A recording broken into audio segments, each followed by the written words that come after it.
Live from the University of Alabama with special guests, feature stories, and a comprehensive look at Alabama's upcoming game. It's Crimson Tide Kickoff, brought to you by Alpha.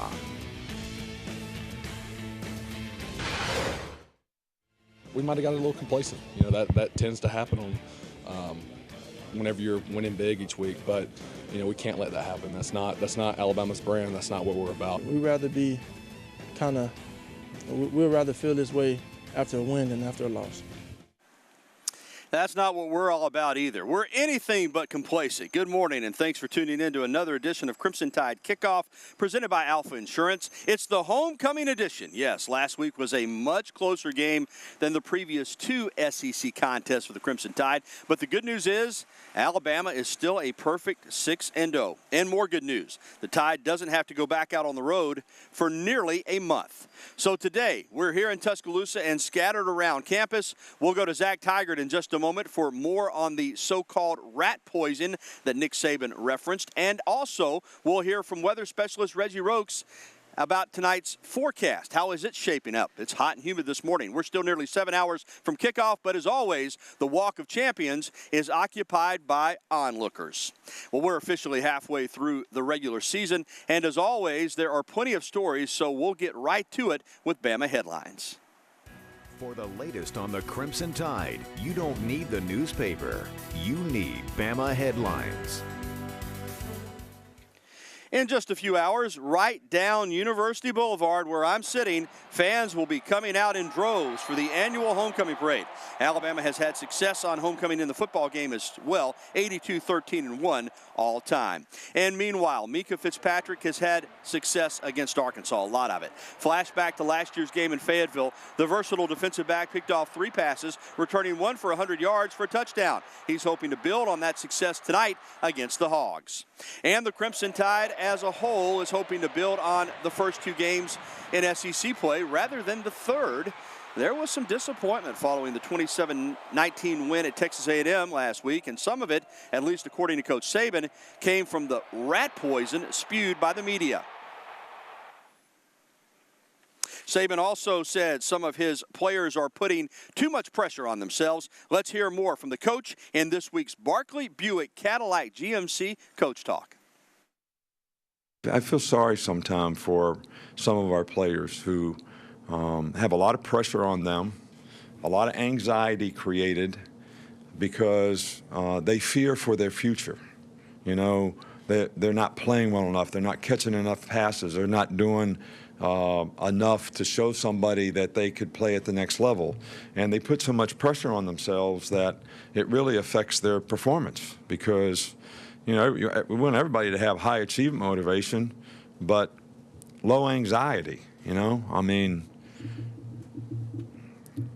confidence, great want to, but not a lot of anxiety and question marks and fear of failure. So we need some of our players to just understand that I need to play well the next play and just keep trying to focus on that rather than being so result-oriented and worrying about something that's going to happen 3 or 4 months from now. And Zach Tigert joins us now. And Zach, Coach Saban had a number of interesting thoughts after the game last week, starting with his post-game press conference after the win over A&M. Gary, Coach got all riled up last weekend in College Station. So this week, instead of focusing on something good, I did my research, and it was very tough, but I found a few things that Alabama has been not so great at in 2017. I'm trying to get our players to listen to me instead of listening to you guys. You know, all that stuff you write about how good we are and all that stuff they hear on ESPN, it's like poison. You know what I mean? It's like taking poison, like rat poison. All right, so I'm asking them, are you going to listen to me or are you going to listen to these guys about how good you are? Let's be clear. It's very hard to find things that Alabama's not very good at, but I try. First, passing offense. Heading into this weekend, the Crimson Tide were 101st in Division I football in yards per game, averaging just over 181. They also ranked just 35th with a 63.3% completion rate. this may not be a surprise to Bama fans. Place kicker. The Crimson Tide are 73rd in field goal percentage, 11 for 16 on the year, which equates to 68.8% on the season.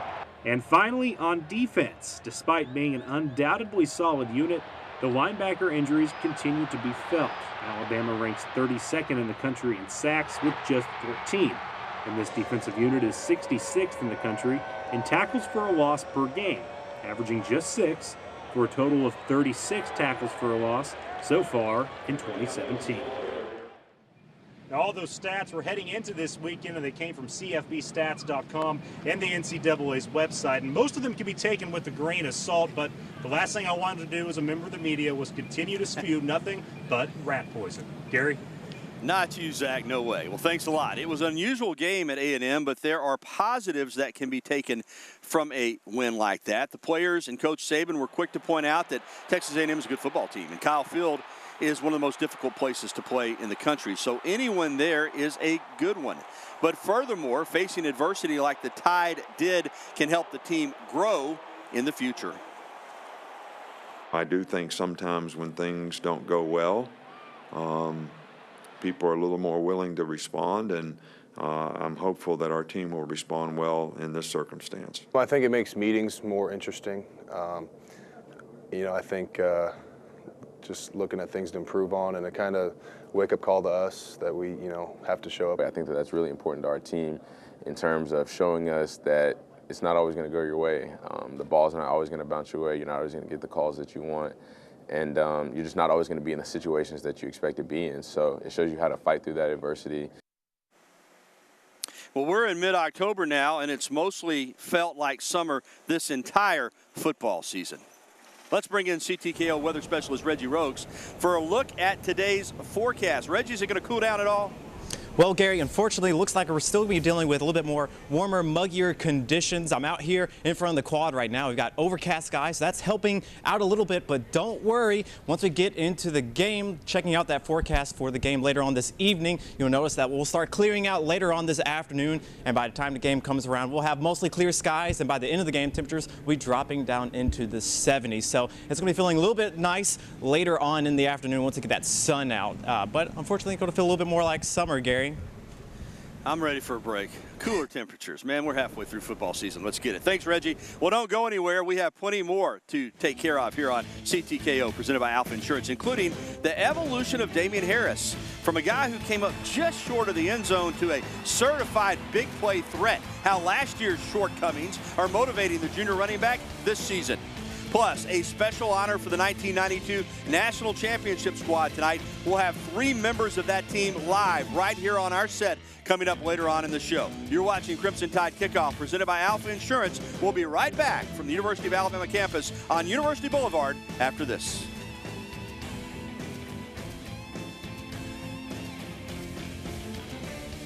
You're watching Crimson Tide Kickoff on WVUA 23.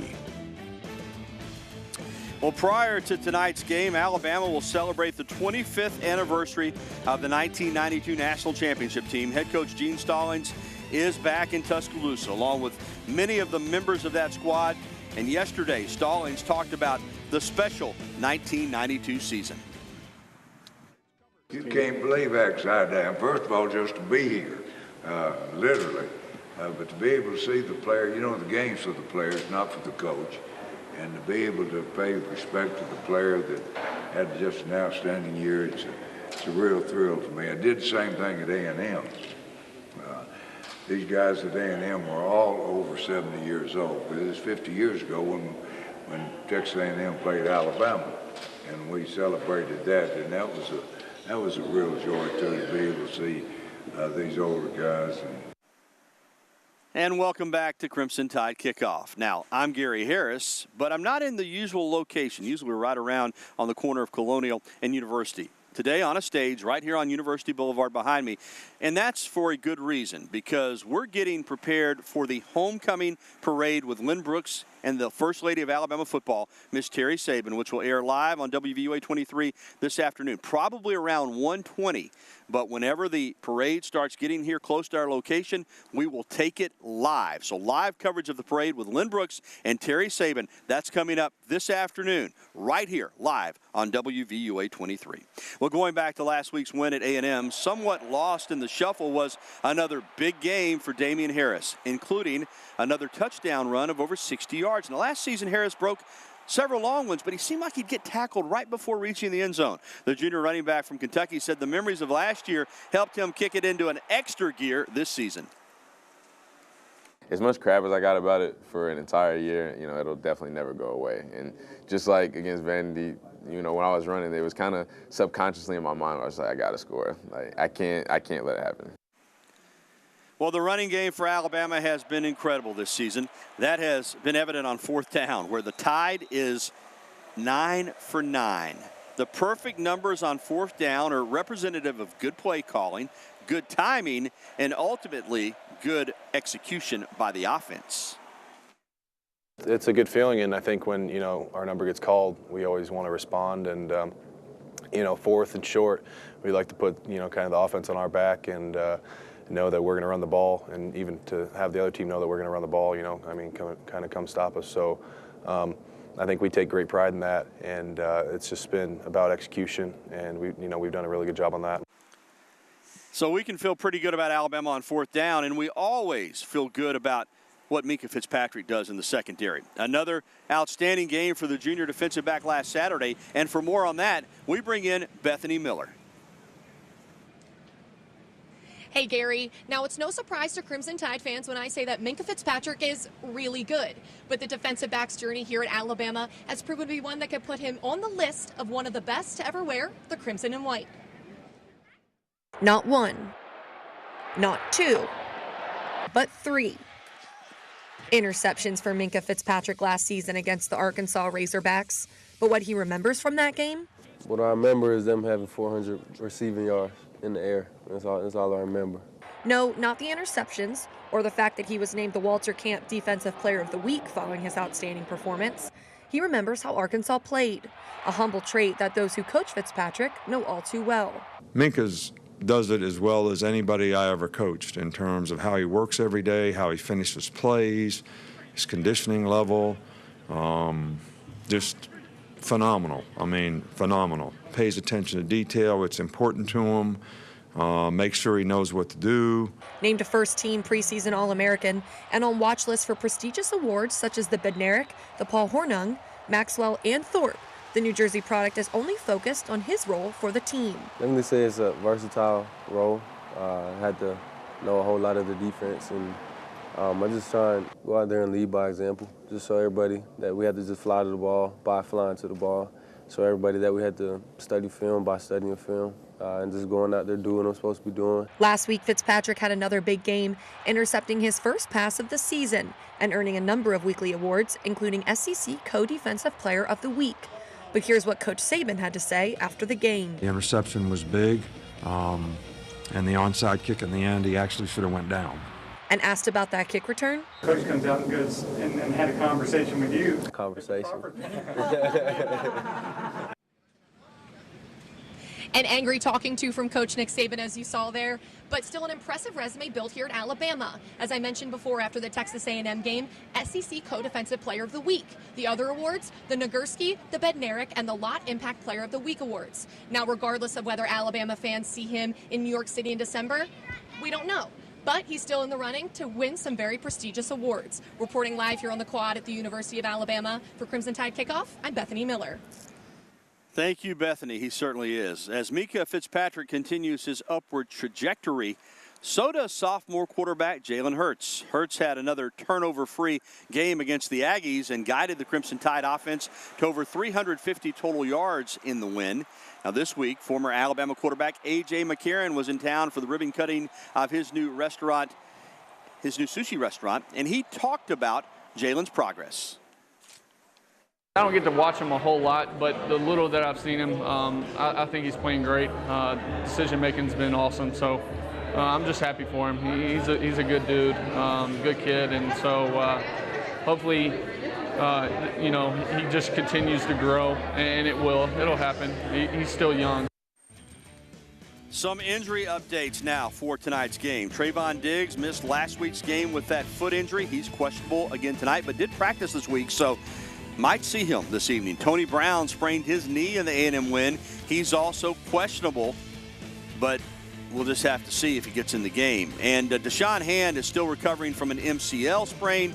He is expected to miss his second consecutive game. And Brandon Kennedy, the sophomore center, hurt his ankle in practice. He is out for an extended period of time. Bad news there.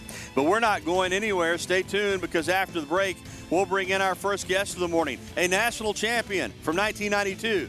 George Teague will join me live on the set. We'll be right back with more CTKO after this. The SEC is starting to make a big dent in the top 10 of the Associated Press rankings. Alabama continues to lead the way, coming in with 43 first-place votes this week. Clemson is still number 2, but that will change after they got beat by Syracuse last night. Penn State at number 3. The SEC East Division leaders, the Georgia Bulldogs, are ranked 4th overall.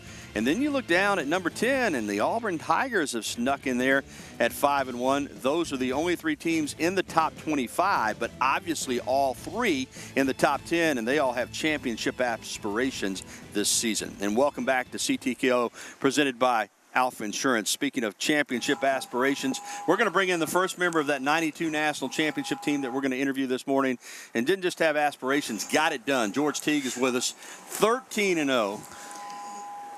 Ran the table.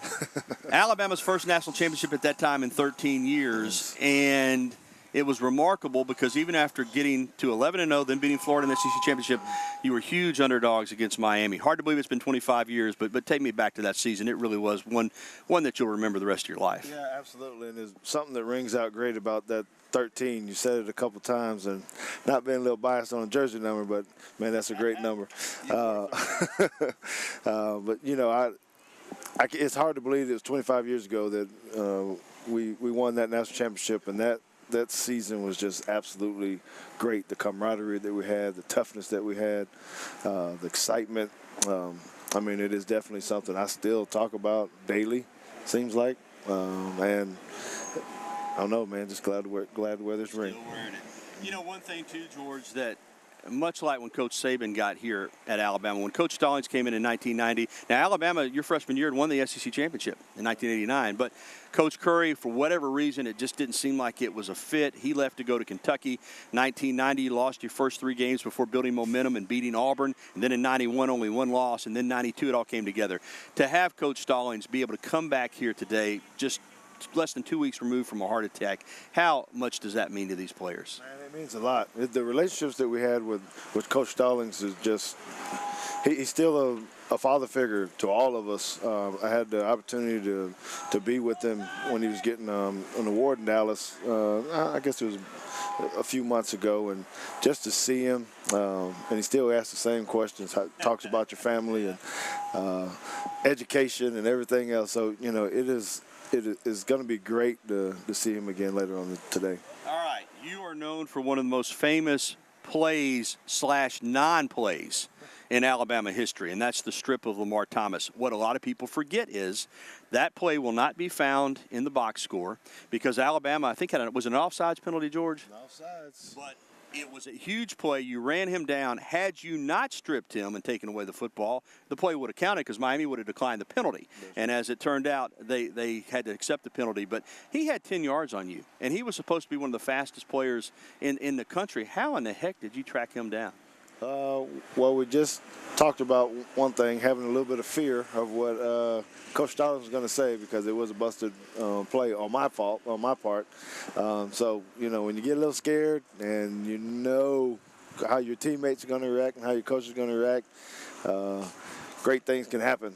So I used all the track form that I learned and just went to go get it. And, man, I never expected the ball to be, you know, back in my face after that. The ball away from him, too, which really capped it off. Because, again, if you had just tackled him, they would have declined the penalty and had a huge game. But you took the ball. It was a great play.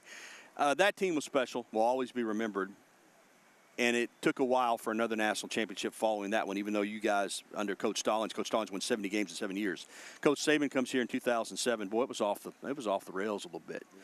By 2008, he had him in the SEC championship game. 2009, the first of 4 national championships. Played for it again last year. How remarkable, in your opinion, is it what he's been able to do, especially with all the parity that we have in college football?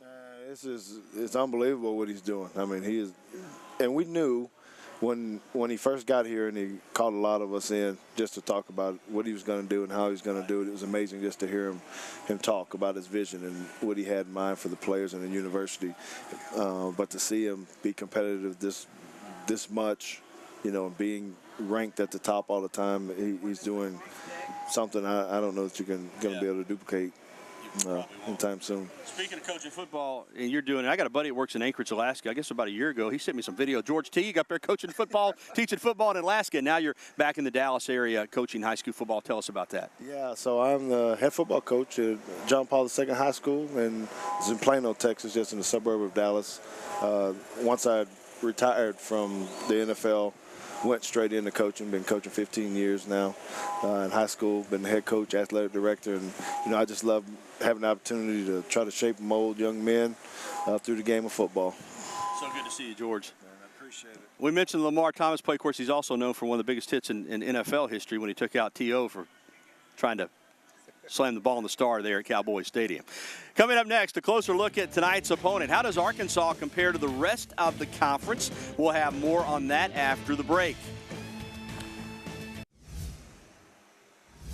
And we're back live from the University of Alabama campus. I'm Gary Harris, and you're watching Crimson Tide Kickoff on WVUA 23. Well, the Alabama-Arkansas rivalry goes back more than 50 years. Another series that Alabama holds a significant edge. The first SEC matchup, though, between the Tide and the Hogs was during that magical run of 1992. The first game between the two in the SEC was played in Little Rock.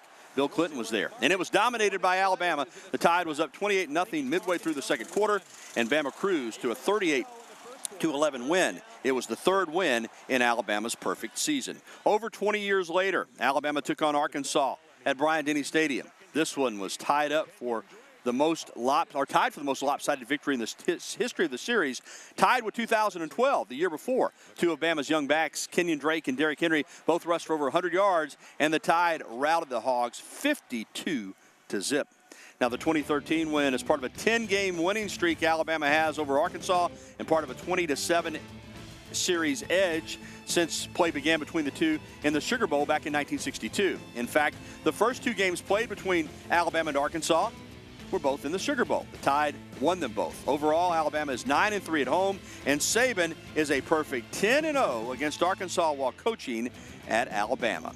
And this year, the Tide is a heavy favorite again, coming into tonight's game at better than a 4-touchdown favorite. This is an Arkansas team that has struggled to a 2-3 overall record, 0-2 in the SEC. The Razorbacks' only wins are against Florida A&M and New Mexico State. On paper, they're not impressive, but Coach Saban said it's important to look beyond the surface.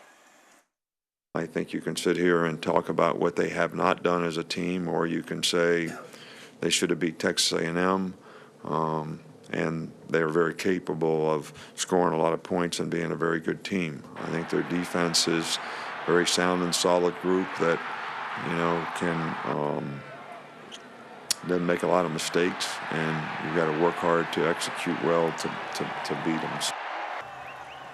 Well, the numbers aren't overly impressive either. Arkansas is in the middle of the pack in scoring, averaging just over 32 points per game. The Razorbacks are good on third downs, almost converting 50% of third down attempts. They're a ball control team. In fact, they lead the conference in time of possession. That's one positive stat, but they're 12th in the SEC in scoring defense, giving up more than 31 per game. That is not good. Also, not impressive in the turnover margin. They're -2 on the season.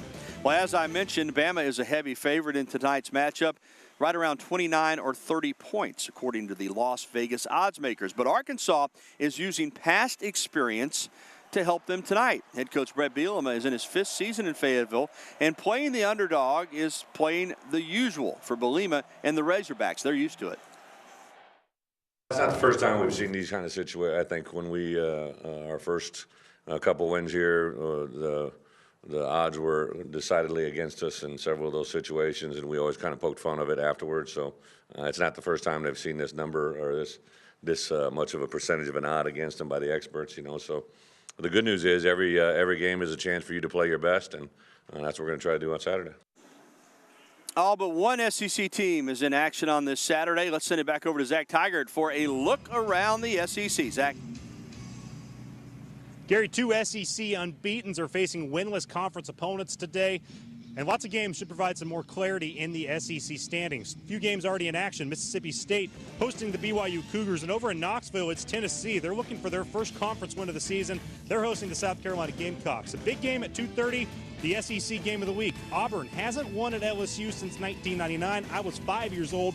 Battle of the Tigers this afternoon in Death Valley. Then at 3:30, it's Ole Miss hosting Vanderbilt. Then at 6, Florida hosts Texas A&M, and the slate is capped off by Missouri and Georgia in Athens. That will, of course, be playing alongside Alabama and Arkansas. So on the outside, it looks like Alabama and Georgia have very winnable games, but there's still lots of action around the SEC. And that Auburn-LSU matchup, that's going to be a fun one in Death Valley. I'll send it back to you, Gary. Thank you, Zach. And indeed, that Auburn-LSU game is one that could be interesting. We'll continue our spotlight on the 1992 National Championship. That's coming up. We'll bring in a guy who was a sophomore running back on that team, Sherman Williams, the Crimson Cowboy, joins me live on the set next, right here on Crimson Tide Kickoff.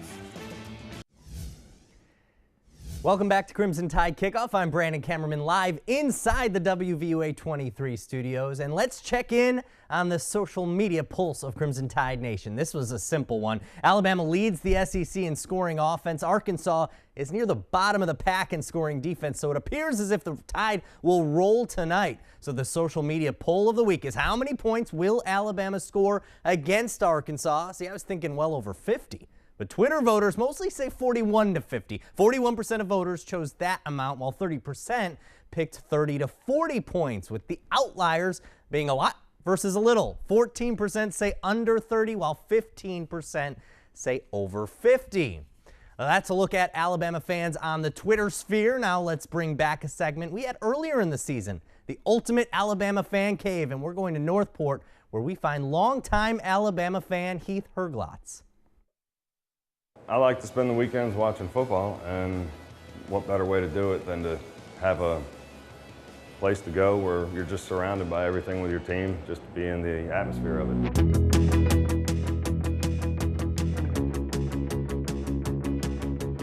Just putting random things up and just kind of seeing how they fall and moving a lot of things until it gets to where you just are comfortable with it. I just always kind of like that style of just random throw it on a wall, just no real organization to it, just go with it. The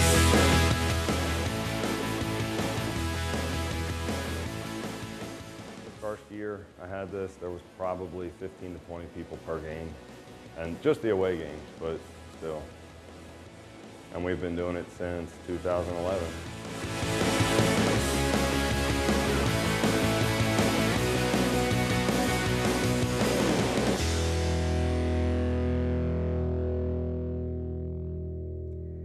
Now, you saw that table there at the end of the piece. Let's bring that one back up. That table right there was engraved by Herglotz himself. He actually built the whole thing. His dad used to engrave trophies. In fact, his dad worked on the Crystal Football Trophy, the coach's trophy. So he did that one himself, hopes to perhaps one day gift it to Coach Saban. He has a lot of respect for what Coach Saban's done here, and he's not the only one. Gary, let's head back to you. Well, thank you so much, Brandon. Sherman Williams is with me, the Crimson Cowboy, one of the few people in the world that can say high school championship, check, national championship in college, check, Super Bowl championship in the NFL, check. You checked them off. Good to see you, Sherman. Good to see you, Gary. Nice to have you. What do you think about some of these Bama rooms these people do, man? They're amazing, aren't they? Hey, Alabama football, it's a crazy thing, a crazy sport, and you just see a lot of fanfare. So I think it's a great thing what they do to keep the tradition going. How exciting is it to be back? I know you're back on campus from time to time, but to be back with these 92 guys celebrating, and Coach Stallings too, celebrating this national championship. Well, you talk about 25 years, that make me seem old. You're not old. But I think that it's always a pleasure and an honor to see those guys. We played together, sweated together, and went out and won a national title together. to be here with Coach Stallings is always an honor. You know, Coach Stallings, one of the greatest coaches here at the university. And to see the guys, you know, a lot of time has passed. Some of us haven't seen each other in years, some decades. So it's good. It's good. It's a great experience. We're watching some of your highlights. That's when you just sliced up Ohio State in your senior season. But in '92, you and Derek Lassick split time. Of course, Martin Houston, your fullback, will be here soon. Going into that season, and not a lot of people knew Alabama was going to be. Sherman's watching these highlights. Not a lot of people knew Alabama was going to be that kind of team. But I think you guys knew, didn't you? Well, we knew we had something special. When I was recruited by the university on my recruiting trip, I knew coming from a state championship, I could feel the atmosphere and the chemistry, which was one of the main reasons why I chose Alabama, because I felt like we would win a national title at some point. Didn't know how soon or what it would be, but I knew that we would have a chance to win. And the team that we had at that time was full of talent, full of speed. Defense was great.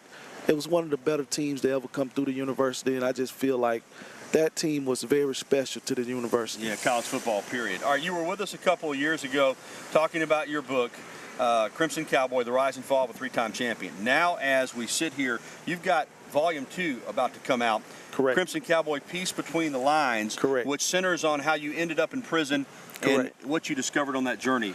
15 years you spent in prison, but you used that time to turn your life around. Correct. I wrote the Volume 1, The Crimson Cowboy, and people were so excited about it and all the information and being able to share the testimony about how God came into my life. Jesus Christ became the Lord and Savior. And it prompted me to continue to write, and I knew I was coming out with Volume 2, and I wanted everybody to get a real illustration of what Volume 1 was about. But Volume 2 is available on our website, thepalmerwilliamsgroup.org. People can order copies right now. You'll get a signed autographed copy of the Crimson Cowboy, Peace Between the Lines. Right. The first volume was Rise and Fall of a Three-Time Champion, so this one here is going to tell you a little bit more about the trial, the tribulation, true testimony about, you know, going through the experience, but also how God worked a miraculous situation out in my life and turned everything around for me to start an organization and work with kids and work with programs and help kids who come from a similar background to be able to overcome some of the obstacles that they are faced with. Well, folks, if you read the first book, and I have, you know the one thing about Sherman, when he got into prison, he realized it wasn't somebody else's fault. He took accountability, turned his life around. You're definitely going to want to get Volume 2. Give us the website again real quickly. The website is palmerwilliamsgroup.org. Some people think it's .com, but it's Palmer Williams, like David Palmer and Sherman Williams. And it's a group. It's a group of us because it's a group effort. It's going to take everyone. We need sponsorships, donations, people to participate, volunteers. It's not a one-man show. It's going to take everybody in the community working together, and people can visit our website, find out more information about what we have going on. The book is on crimsoncowboy.com. That's very simple. So we have a great thing going. We want people, as many people to participate as possible. Thank you, Sherman. Good to see you, man. Hey, my pleasure. And Crimson Tide Kickoff will be coming back with this week's Pepsi Fan Cam. That's next.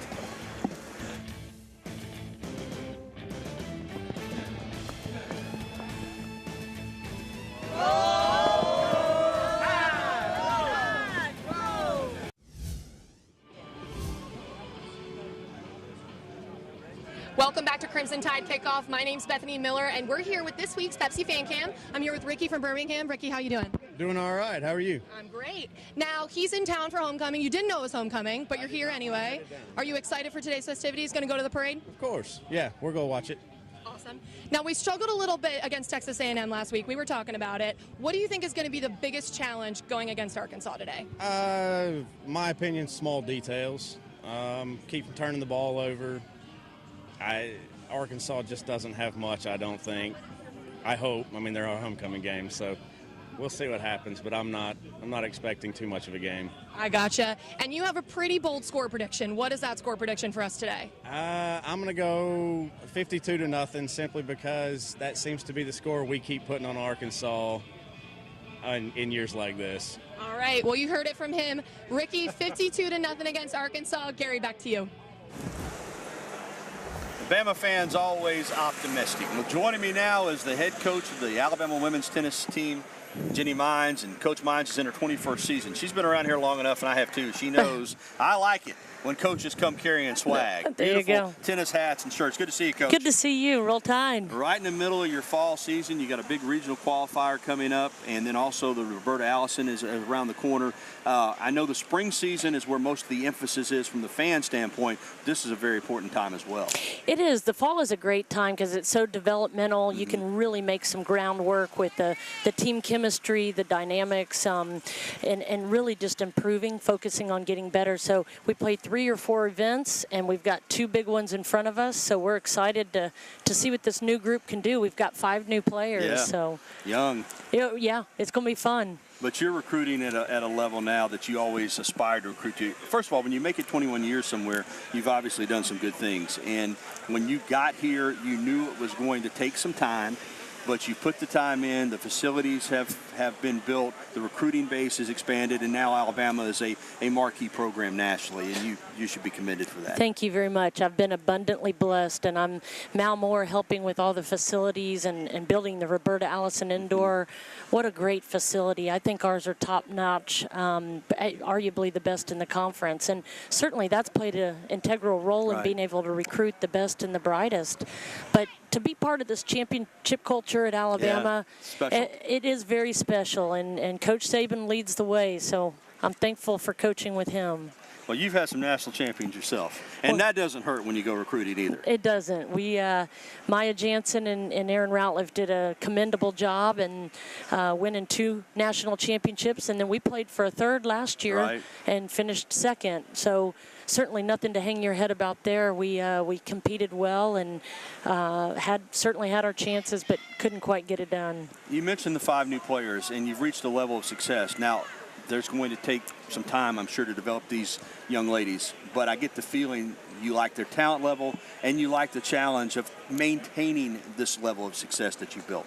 I do. I mean, one of my favorite things to do in coaching is to build, to cultivate those relationships and really cultivate that championship culture. We have 5 new players, 4 of them are transfers. So my philosophy there was, let's bring in some experience instead of bringing in true freshmen. So I think that's going to play a part because they all came from big Division I schools. They're ready to go. They're ready to make an impact. So I'm excited and optimistic to see what this group can do. I think we can be good. They have a contagious spirit about them. They enjoy each other. We've been working really hard. They're very fit, and one of our goals is to be the fittest team in the SEC. So it'll be exciting to see what you're going to see this year. You need to get me out there and help me with the fit part. Yeah, me too. Good to see you, Coach. Good to see you. Thank you, All right, Gary. that's going to wrap it up with Coach Mines, but we've got more to do here. We're going to keep running on CTKO. Next, we'll bring in the 3rd member of the 1992 National Championship team that is visiting with us. Fullback Martin Houston joins us next when we come back to CTKO.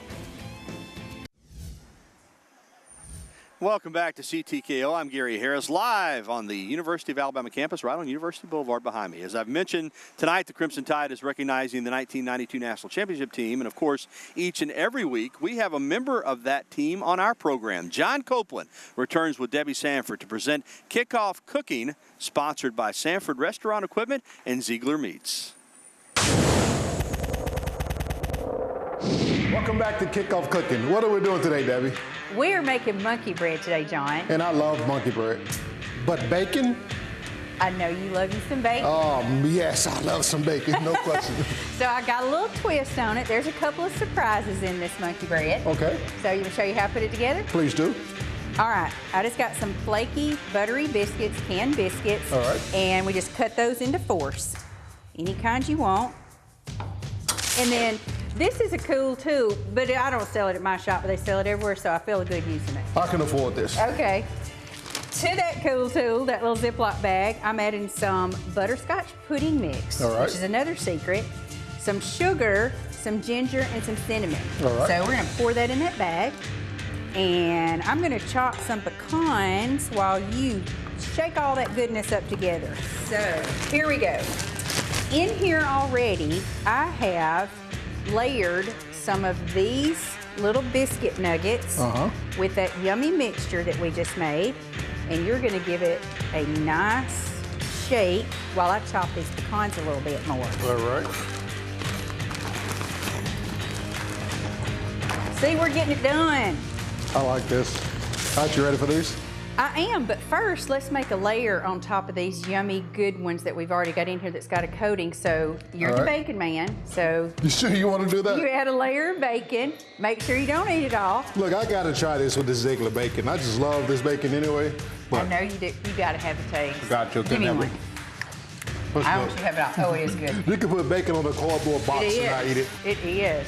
And on top of your bacon, So I use this whole some- thing? Yeah, let's put all the bacon in it because there's some on the bottom too. So now, our yummy pieces that we made in the Ziploc bag, let's add some of those on top. I have melted some butter and added some brown sugar to it. And this is what we'll use to pour over the top before we bake it. All right, so we're gonna add that into our convection oven. And after that cooks for about 15 or 20 minutes, let's taste it. Let's do it. Oh my goodness. This is awesome. This is really, really, really good. That's awesome, Debbie. Good job. Thank you. We got sticky fingers. I know, right? Roll Tide. Roll Tide. I'm always hungry after that segment. Martin Houston, you see how that works. Debbie does all the work, all the cooking. Copeland does all the eating. Is he on there for his looks? No, obviously not for that. Just the eating part, right? Yeah, somebody's got to eat it after she cooks it. They look delicious. We had on Teague. We had on Sherman Williams. Now we got Martin Houston, a third member of that 92 National Championship team, the fullback. I say that because we don't say fullback much anymore in current football vernacular. Also the host of the Morning Blitz on Tide 102.9 and 100.9 from 6 to 7 a.m. All right, just to be, you live here obviously, but to be here with all of your teammates from 92, how special is that? It's really special, and I think, now you really begin to appreciate what happened 25 years ago, even more so, especially seeing the guys back. And yesterday you got a chance to catch up with some of the guys. Hadn't seen, some of them, you hadn't seen in 25 years. Yeah. So just a special time, Gary, remembering a very special time in Alabama history. I've asked the other guys this. Coach Stallings, listen, 2 weeks removed from a heart attack. For him to fly all the way in to be a part of this shows you his love for you guys and his love still for the University of Alabama. I mean, that's a tough hombre. Yeah, they don't make them that way anymore. No. Coach Stallings is absolutely an inspiration in what he did back then, what he's done since that time, and what he continues to do even to this day. And I think that I wouldn't expect anything less than that, and it does say a lot to us that he would be willing to do that, to be a part of this celebration. You were a senior on that team. You'd been part of the '89 SEC championship team under Bill Curry, and it kind of came full circle. When did you guys know in '92? Did you know going into the year? You'd had a good year in '91, just the one loss at Florida. Did you know going in, or did it take you a few games before you said we can do this? Well, actually, Gary, I think it was kind of building at the end of the previous year. We were beginning to have conversations at the end of '91. Man, we wish that SEC championship game was at the end of that year because we felt like by the end of the year we were the best team in the country, and we didn't lose a lot. And I saw a different attitude in the way we approached off-season programs, spring practice, and summer. Now it's not that unusual for everybody to stay. But then it was. Yes, back then, and everybody stayed, all of the starters, second-team guys. And so we felt like if we could stay healthy, that we had a legitimate chance.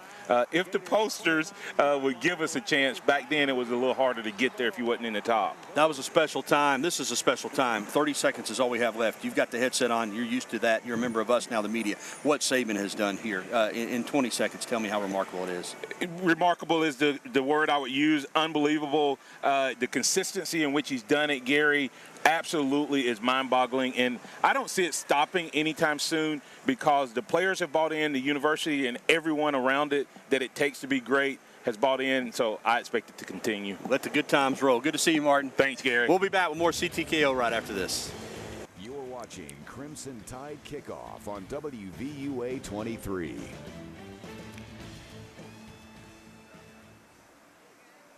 It's homecoming here at the Capstone. We'll have the homecoming parade for you here on WVUA 23, probably right around 1:20, but whenever it gets close behind us, we'll take it live. All right, before we get to that, we got some more work to do here on the program. It's time to make our wild predictions of the week presented by Capstone Village.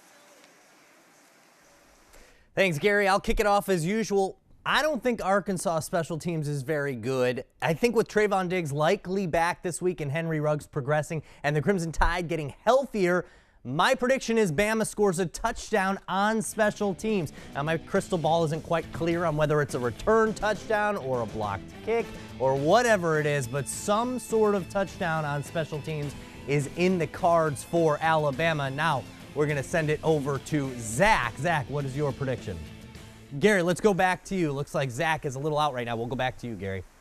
Yeah, Brandon, I got Zach's prediction. Our shot went out. He is predicting that Alabama will rush for over 300 yards for the third time this season. That is Zach's wild prediction. As for mine, well, last year this wouldn't have seemed that wild because Alabama's defense was scoring a touchdown, it seemed like, every week. This year, though, only one defensive touchdown so far. That was Levi Wallace, the pick six against Ole Miss. I say they change that. I think Alabama gets another defensive touchdown tonight, heck, if not two. Those are our wild predictions of the week, brought to you by Capstone Village. All right, now let's talk about this weather. It's a little cloudy. Let's bring in Reggie Rokes for a quick check of the forecast. Reggie? Thanks, Gary. Well, like you said, we're still seeing those clouds. That's keeping our temperatures a little bit lower, but for tonight, we'll eventually see those clouds getting out of here in time for the game. Eventually, by the end of that game, getting a little bit cooler, dropping back down into the 70s. Back to you, Gary. Watching everybody, we'll have the homecoming parade for you live right around 1:20, and join us for the news at 10 for an Alabama-Arkansas recap. Have a great day. Roll Tide.